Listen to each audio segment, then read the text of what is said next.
fabulous! I'm sure you've heard the usual Venice travel tips. Don't feed the pigeons and don't swim in the canals. But today, let's go way beyond the obvious. As the owner of a travel agency in Italy, I've seen firsthand mistakes tourists make in Venice year after year. The kind that ruin your stay, cost you time and money, or leave you completely frustrated. In this video, I'm going to share with you 10 common mistakes tourists make in Venice and, of course, the insider tips to help you avoid them. From what not to do in Venice to how to avoid tourist traps, crowds, pickpockets, and logistical chaos.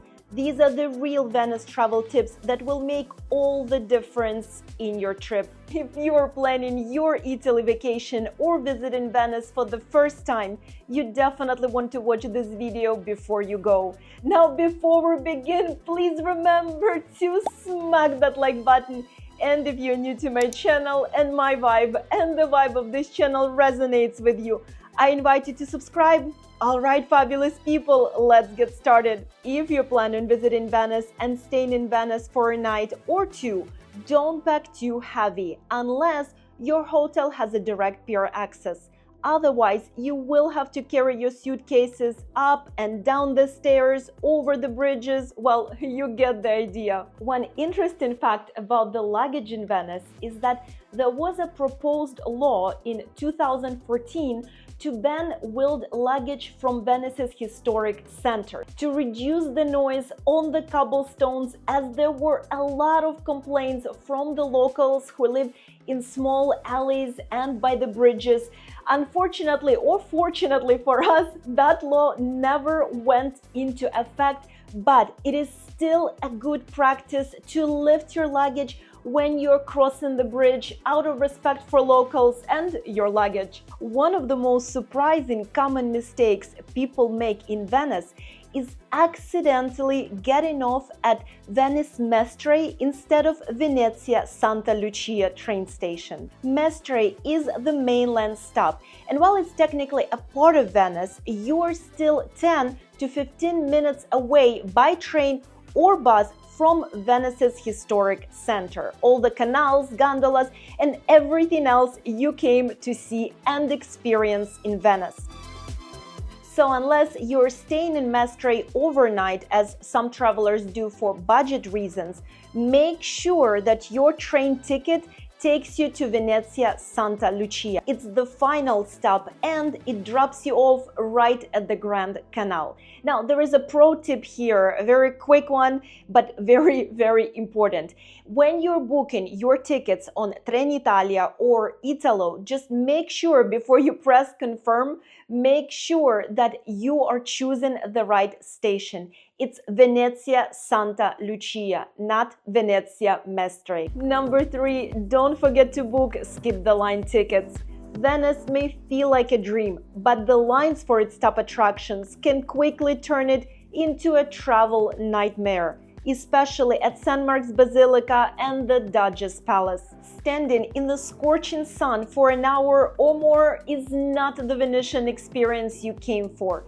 So it is crucial to book your skip the line tickets in advance, or better yet, and something that we do for all the clients of my travel agency, is to book a reliable tour that also offers skip the line access. So when we book a tour for our clients, the tour guide already collects their tickets, so all they have to do is just show up and enjoy the experience. Now, if you're planning a trip to Italy by yourself, definitely double check all the details of the tour before booking.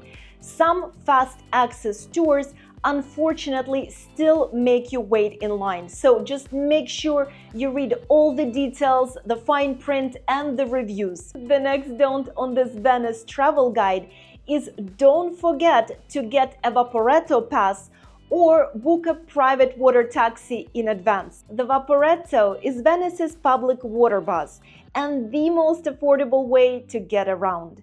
A single ride costs €9.50. So if you plan to use it more than once, a 24-hour pass is much more cost-effective.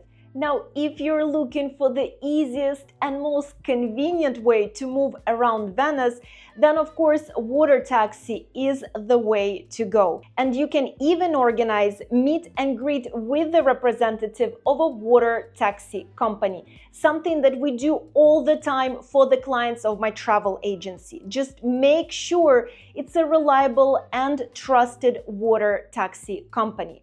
Now, what happens is the representative will meet you at the Venice airport or Venice train station at the designated point and then take you directly to your water taxi.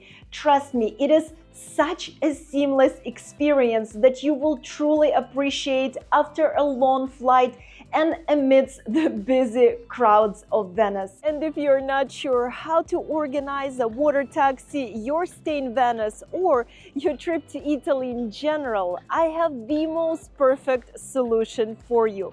At my Fabulous Vita travel agency, we specialize in organizing bespoke trips to Italy so you can focus on your journey while we handle the rest. From hand-picked accommodations and seamless transportation to curated tours, unique activities, and even restaurant reservations, we take care of it all. And when you travel with us, you will get your very own dedicated travel concierge available every step of the way.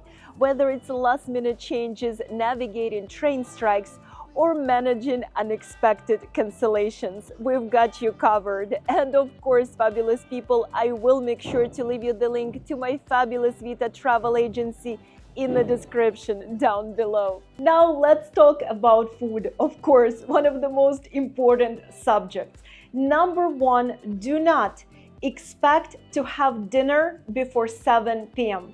It is not going to happen because most local authentic restaurants don't even open before 7 or 7:30 p.m. So if you see a restaurant in Venice that is open before 7 p.m., then it is definitely one of Venice tourist traps. And also, number two, so important, guys, do not come to Venice without making prior dinner reservations for every single night. It doesn't matter if you're staying in Venice for one night or two. Venice is one of the busiest cities in Italy and one of the most popular cities in Italy. As a matter of fact, when we include Venice in the itinerary of our clients when they really want to visit Venice, this is one of the first places we start making reservations for. All the time. So if you think that you can just come to Venice and make reservations that same night, or if you think that you can just show up at a local restaurant and maybe wait for an hour in line, it is not going to happen. They will not let you in because most of the time in Venice, you need to make reservations at least a month in advance during the high season. So to avoid the disappointment, please make sure to make restaurant reservations in advance for Venice. I just can't stress this enough. Also, as Venice's specialty is seafood, definitely enjoy some local traditional seafood dishes at the trattorias, or book a food tour or cooking class or a combination of both to not only enjoy those incredible Venetian flavors, but also to learn how to make them when you get back home. And if you want to make the most of your time in Venice, from where to eat, what to see, and how to avoid the crowds, don't miss my full Venice travel guide. It is packed with top attractions, hidden gems, and insider tips to help you experience the city like a local. And of course, I will make sure to leave you the link to my full Venice travel guide in the description down below. It will also pop somewhere here or here, so you will definitely be able to find it. Now, my next don't of Venice is do not visit Venice only during the day. Day trippers absolutely love Venice, but I strongly recommend spending at least 1 to 2 nights in the floating city. Of course, Venice is incredible during the day, but it becomes even more magical at night. I always say that the true Venice reveals itself before 9 a.m. and after 6 p.m. when the canals are quiet, the light is golden, and the crowds have disappeared. Trust me, you cannot leave Venice without experiencing this magical time at least once. Don't rely on Google Maps alone, and don't underestimate walking times.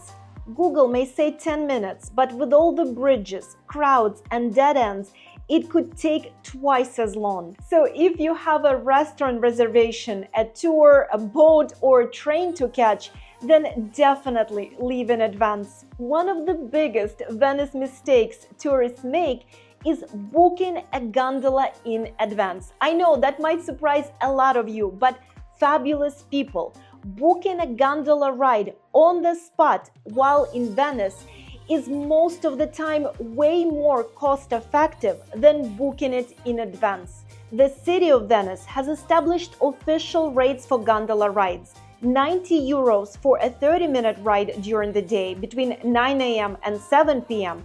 and 110 for a 35-minute ride in the evening after 7 p.m. These rates are per gondola, accommodating up to 5 passengers. However, a lot of online platforms offer gondola rides at higher prices due to extra services they add on, like guided tours or serenades. So if you just want straightforward gondola ride without any extras, definitely book a gondola on the spot. There is no need to book it in advance. There are plenty of gondolas for everyone, even during the high season. And finally, don't let your guard down. Pickpockets love Venice's crowded spots. In packed areas like the Rialto Bridge or narrow alleyways, it is so easy to get distracted by the beauty all around you. Please do not do this in Venice. Always keep your bag zipped, your phone secure, and your valuables close. Now, before you go, I absolutely have to share with you 2 more bonus tips on mistakes in Venice to avoid.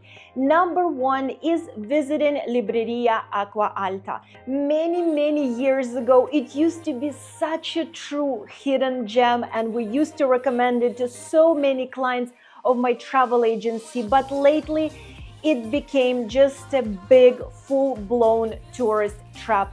Unfortunately, just like it happens with mass tourism, too many people found out about this charming place and it lost its charm. Now, when you get there, you will find yourself surrounded by hundreds of people and you're all packed like sardines in a tiny space. It's worse than Vatican museums on Saturday afternoon in September. It is absolutely horrible, and you're just shuffling through the crowds in tight circles and the staff keeps yelling, keep moving, keep moving, keep moving. And of course, how can you feel the authenticity of the place? You can't even stop and look at the books. You constantly have to just keep moving. Unfortunately, at this point, this place is just more of a chaos than a hidden gem. So avoid. Do not waste your time in Venice on this place. And the second bonus tip, do not forget about Acqua Alta or high water. Unfortunately, during fall, winter, it does happen quite often. So if you plan on visiting Venice during those times of the year, make sure to pack waterproof shoes and check tide forecasts. Of course, during high tides, the city sets up elevated walkways to help you navigate through the flooded streets, but this kind of flooding can definitely affect your travel plans. So plan accordingly. Well, fabulous people, thank you so much for watching this travel guide on Venice. I truly hope that you found it useful and beneficial, and the next video I recommend for you to watch is 3 worst times to visit Italy, where I break down exactly when not to come, so you can avoid major disappointment once you get here. Now, before you go, please remember to smack that like button. And if you're new to my channel and my vibe and the vibe of this channel resonates with you, I invite you to subscribe and I truly hope to see you all in my next video.